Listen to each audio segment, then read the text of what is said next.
on the brink of a humanitarian catastrophe.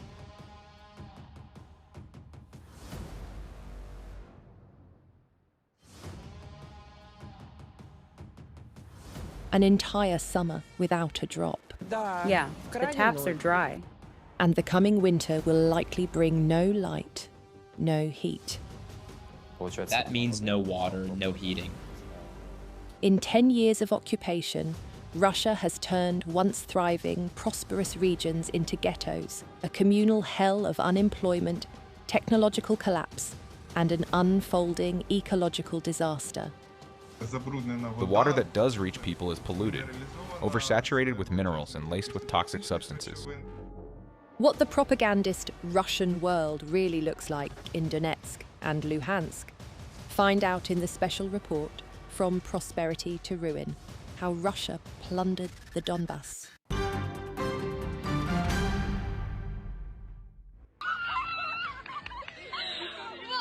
Cheering and applause, that's how Donetsk once greeted world stars. Today, the same applause greets a water truck, and even such fleeting joys are rare. Loaded with plastic bottles and canisters, people stand for hours in endless lines, waiting for the treasured delivery. I'm 78 years old. The young ones go to fetch water. How am I supposed to get here? Fill a bucket and carry it home? How? What are we supposed to do at our age? Do you know we barely have any water at all right now? I know, but I'm 78. I need to use the bathroom to wash myself. There hasn't been water for at least a year. You don't have any water on your floor? No, no water. Sometimes it runs, but it's terrible quality. Can't even wash clothes. Nothing. Or they rely on nature. On rainy days, residents of the occupied regions get creative, trying to refill their water supplies. Kremlin overseers set a water schedule once every few days for just a few hours, enough time to wash, do laundry, and fill containers. In theory, not always in practice. The water just hasn't come. It hasn't run for a month and a half. It's pure hell. I don't know what to do without water. You can't live without it.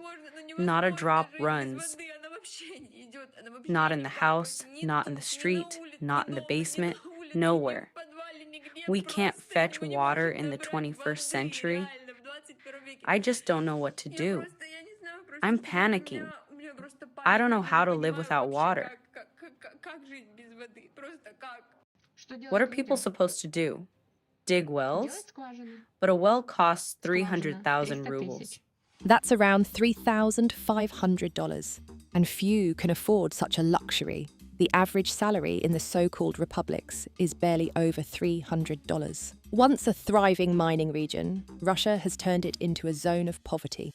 Sad news is coming from the coal mine. Our readers report that the Nikolai Petrovich Barakov mine, along with Samsonovskaya Zapadnaya and Molodogvardeyska, has effectively stopped operating. There is no work. Officially, the mines are not closed, but in practice, they stand empty. Wages are not being paid. According to our reader, a miner, in recent days, the last 25% of the May salary was paid. There is no information on when the remaining amount will be paid.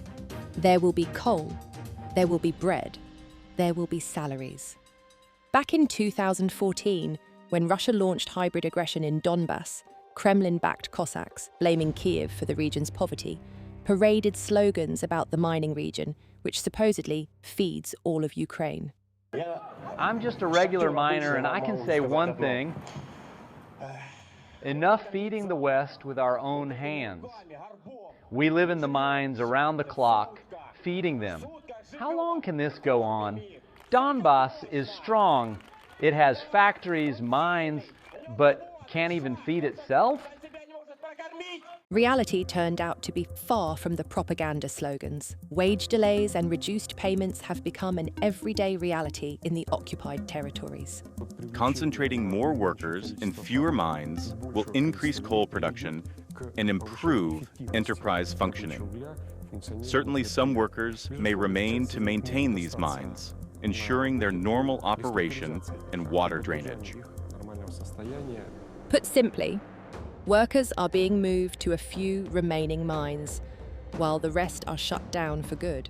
By 2024, not a single mine was still operating in Donetsk, and by April this year, Russian companies that had once claimed they would invest in Donbas coal mining had already pulled out of their leases. Investors in coal assets on the new territories returned 9 of the 15 mines they leased a year ago, planning their eventual liquidation. They proved unprofitable, given current global coal prices and high operating costs. Before 2014, Ukraine had 150 mines, with Donetsk and Luhansk holding around 90% of the country's coal. Now, on the occupied territories, coal has been replaced by water. A flooded mine cannot be restored. It's a total collapse of infrastructure, not just the mine itself, but everything above it. Vast underground production areas also subside. All the deposits where coal was extracted change geologically once water enters, and the surface infrastructure above is destroyed. Bridges, roads, building, anything. But the leaders of the so-called republics prefer to remain silent about the problems, pretending to be busy with activity. They propose ideas ranging from bold to outright insane. For example, using abandoned mines as water wells. The Republic's Ministry of Construction needs to review orders on treating mine water. We have 5 mines where we could draw water. And as a bonus, mercury, heavy metals, even radioactive substances. After all, water from the mines is toxic. There could be every element from the periodic table in these mines. The mine shafts cut through hundreds of meters of rock. There's the Yuncom mine, where an underground nuclear test was conducted. Now it's flooded and radioactive substances are still active there. There were also mines with mercury compounds. It's highly toxic, neurotoxic, arsenic, cadmium, other heavy metals too. But people pushed to the brink seem willing to accept any solution.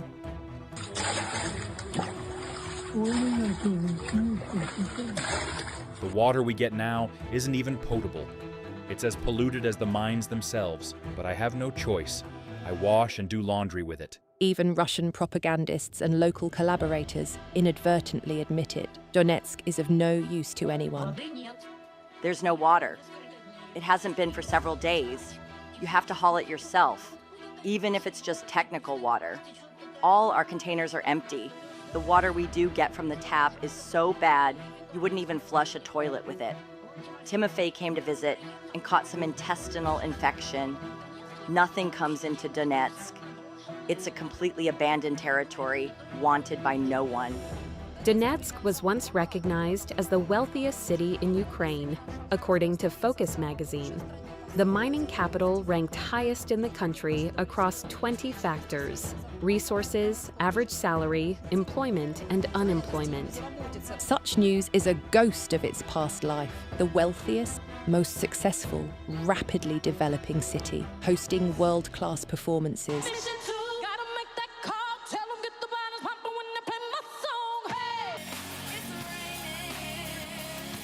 Major sporting events, the best exhibitions and cultural events at the Art Factory Izolatia. What Russia has turned this once unique cultural space into, you'll see in just a few minutes. But right now, straight from the people, how they survive under Russian occupation. Kharkiv was quite industrial on its own. The city was thriving. Thanks to Ukraine, Kharkiv was maintained, sponsored, and developed. Much was done. The city expanded, people were given vouchers to go to the seaside. We went every year. Pavlo was 8 when Russia occupied his native Kharkiv, a city 30 kilometers from Donetsk. He lived under occupation for 10 years. He hides his face, fearing for his family. After the full-scale invasion, salary stopped entirely. Before leaving, I sat on a bus and heard a woman who worked at a local factory say she hadn't been paid for 5 months. And now, I think everyone has seen and heard, there's no water there. No water, but propaganda leaks from every corner. Children in schools are forced to sing the Russian and quasi-republic anthems. They're intimidated to accept Russian passports more willingly. Conversations about the important first lesson on Monday. First, a 50-minute lineup. They played the Russian and so-called DNR anthems. We were forced to sing. Then we went to class, and they told us about Russia itself, its values, and so on. There was also a moment when the administration told us we had to get Russian passports. This was in 9th grade. If we didn't, we would have problems with the prosecutor's office. Pavlo began thinking about leaving the occupation after the full-scale invasion started. He had to study Ukrainian in secret. I had friends in Ukraine, we kept in touch, and I started learning Ukrainian language and history. I wanted to stay in Ukraine. I found a Ukrainian language teacher and took lessons with her. Everything had to be underground because we weren't allowed to do this. Learning Ukrainian in the occupation was forbidden, especially after the full-scale invasion. The risk was very real. For those who refused to forget whose Donbas it was, Russia set up an entire network of torture dungeons in the occupied territories. What was once a unique cultural space, the art factory Izolatsiya, was turned by Russians into a secret prison. Hell on earth, a place of inhuman torture and humiliation. They brought me to Izolatsiya. Opposite our cell was the torture room, as I later realized. People were tortured there.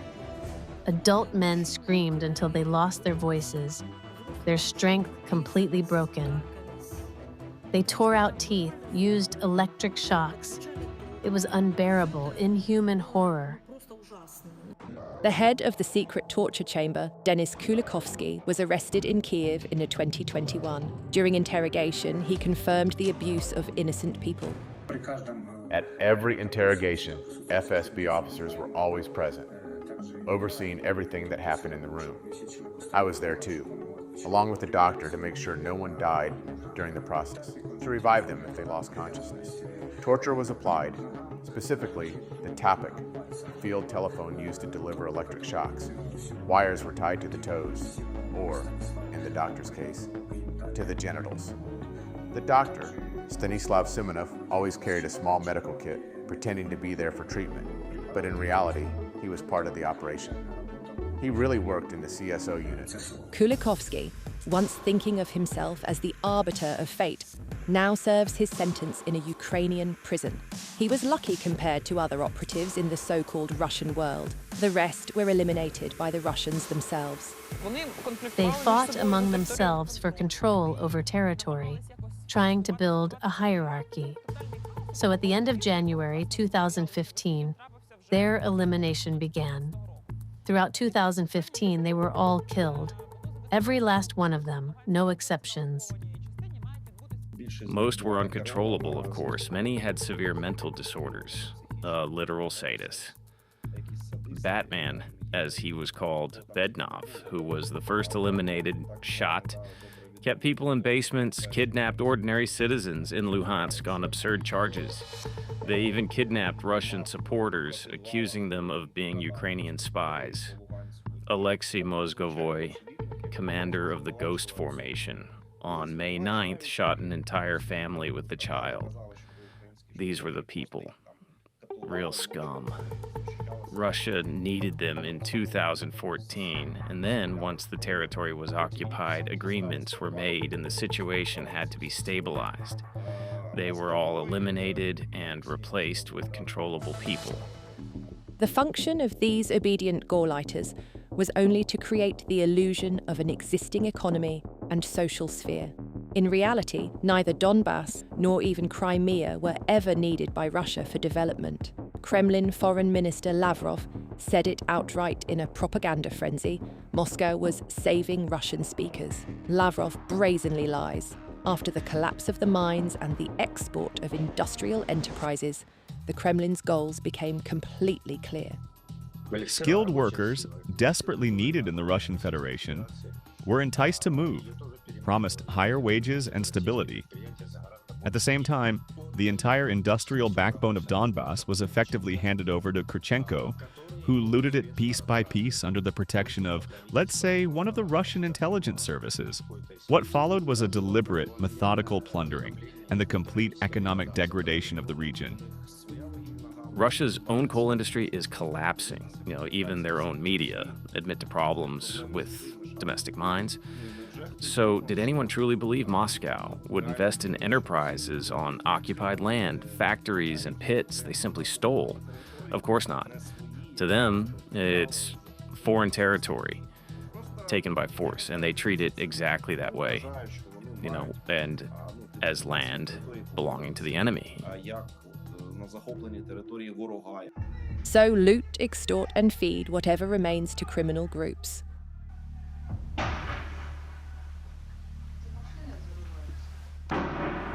This is Russian prosperity in Donetsk. Gangs and racketeers replaced the so-called field commanders and brought their own rules. This isn't the kind of anarchy with a basement for each battalion, but the lawlessness remains. Ordinary residents are still powerless compared to Russian citizens, especially soldiers. Locals live in fear. Troops swagger through the streets, threaten people at gunpoint, seize property at will. A military truck can run someone over in broad daylight, and no one will answer for it. There is no justice, no protection, only silence and impunity. These people aren't considered Russians, even if they have Russian passports. And when Putin released murderers and rapists from prison to join the war, cases of cruelty and lawlessness skyrocketed. There's even a law allowing rapists to leave prison.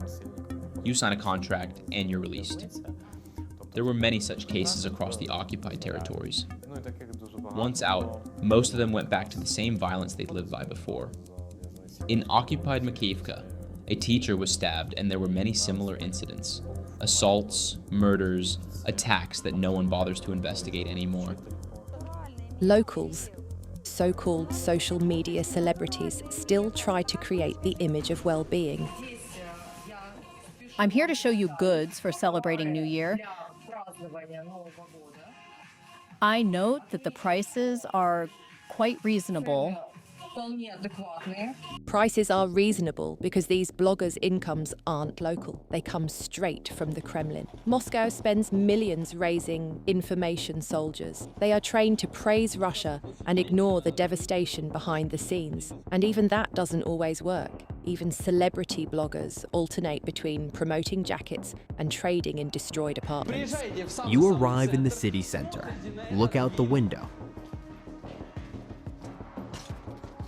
Forget you came for a toilet and buy this beauty for 1.5 million rubles. A great one-room apartment on the second floor, right on the circle at Victory Square. Apparently, a victory over reason, prospects, and a civilized future. Russia never viewed these territories as something to develop or invest in, only as a means to an end. The goal was to create leverage, a tool for blackmail and internal destabilization of Ukraine. Luhansk became a rear supply hub for the Russian army, essentially a military base. Occupied parts of Luhansk and Donetsk became some backward, non-existent state. In big cities, Kremlin proxies still try to simulate well-being, watering flower beds on central streets while people wait for water. Smaller towns are on the verge of total collapse. Now in Kharkiv, water is supplied once every 3 days. Soon they plan to make the intervals even longer, meaning people will have to wait days more for a few hours of water. On top of that comes a power crisis. Constant blackouts, no electricity, no internet. It's autumn now. Winter is coming. How are people supposed to survive with no water, no heat, and no light? In the absence of water, Kremlin proxies in the occupied territories blame Ukraine, saying Kyiv didn't repair the pipes and cut off water. But the truth is clear. The water system was destroyed by the Russians. The North Donetsk-Donbas Canal once supplied water to Donetsk. It's wrong to say Ukraine cut it off. The canal was destroyed.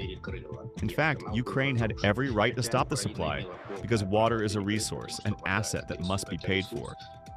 The so-called DNR, and Donetsk in particular, never paid Ukraine a single kopeck for it. When Russia launched its full-scale invasion in 2022, the fighting physically destroyed the canal. Since then, the region has faced a full-blown water crisis. Supplies became sporadic. Just a few hours of water once every 3 days, barely enough for people to survive. And the water that is safe to drink is sold at exorbitant prices. Drinking water now costs 5 rubles, though many stores ignored orders to sell it for 3.5 rubles. Is anyone monitoring this? No. They don't monitor it because the so-called authorities profit from the people. 7 bottled water factories belong to the head of the DNR terrorist group.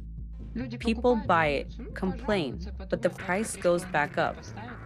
3.5 rubles 1 week, 5 rubles 2 weeks later. Water is given at 330 liters per person. Interesting where it doesn't come from the tap. Russia likes to put on a show, creating the illusion of progress in occupied Ukrainian regions, while Donbas teeters on the brink of a humanitarian catastrophe. The Kremlin sells a myth of prosperity in Crimea. Crimea is simply land by the sea, valuable because of its coastline, its climate, and its appeal to tourists. You don't need to build factories there or create new industries. It's enough to put up a few houses, open small hotels, and rent them out each summer. The region earns from the sea and the sun alone. Donbas, on the other hand, is an industrial region, which Russia has condemned to nothing but decline and a humanitarian catastrophe. Everyone talks about the humanitarian catastrophe and famine in Gaza. In Donbas, people have nothing to drink. They have no water, no basic sanitation. This problem will only get worse. Believing that Russia will come and restore everything is a religious-level delusion. In reality, few grasp the scale of the disaster in Donbas. Life there is already impossible, and the future will be even bleaker. There is no work, no water, and no arable land left. Erosion, salinization, and soil poisoning will only intensify. Russia has turned Donbas into a scorched, dead desert, and the people there are doomed. Before the Russian occupation, over 6 million people lived in Donetsk and Luhansk regions. Now, the population has halved, coal production has dropped 5-fold, factories have been stripped for scrap, and the once wealthy coal mines are flooded. The Putin regime, which promised Donbas a return to the harbour, brought neither prosperity, nor investment, nor development. Putin and his gang of thieves carried out looting and destruction, stealing everything they could and depriving people of everything they had. Russia has turned the region into a grey zone, a ghetto where people are reduced to mere survival, pushed to the limits of human endurance, without work, without prospects, and without the most basic civilizational comforts. Ksenia Barvinenko, Special Report.